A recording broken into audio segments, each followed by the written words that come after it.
আজকে একটা খবর আসলো যে বাগান বাজারের চা বাগান সংলগ্ন একটা পুকুরে একটা ডেড বডি পাওয়া গেছে। প্রথমে আননোন পাওয়া গেছে। এরপরে খবর পাওয়ার সাথে সাথে আমরা তো আসার পরে দেখি যে না, বডিটা আইডেন্টিফাই করা হয়েছে। তার নাম হয়েছে সঞ্জিত তাঁতি, ডাক নাম পু করে তারা সবাই ডাকতো। বাবার নাম শচীন্দ্র তাঁতি, বাগান বাজার বাড়ি। গত 4-5 দিন ধরে নিখোঁজ আসতো আর কি। তো আমরা ঘটনাস্থলে আসার পর বডিটা দেখি, দেখা যায় অনেক পচাকলা অবস্থায় পুকুরে পড়ে রয়েছে। এটা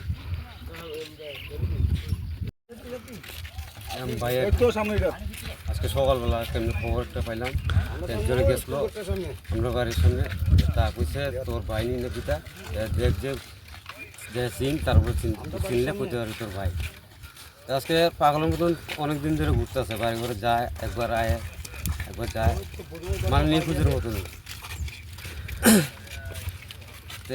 সে যেমন দেখতে গেছে, কে জেনে আইসে কয় তোর ভাই বুঝে যে দেখ। আয়া দেখলাম আমি ওখানে, যে চিন্তা তো আমার ভাই। তো আজকে 4-5 দিন আমার ভাই সঞ্জিত তাঁতি, বাবার নাম শচীন্দ্র তাঁতি। আজকে সকালবেলা খবর পাওয়া গেছে যে মারা গেছে। আজকে সকালবেলা, আজকে 4-5 দিন ও তো আজকে সকালবেলা খবর পাওয়া আইসি আর কি। তো কাপড় চোপড় দিতে আর কি দিছিল, তো যারা যারা দেখছে দিছে পাওয়া তখন।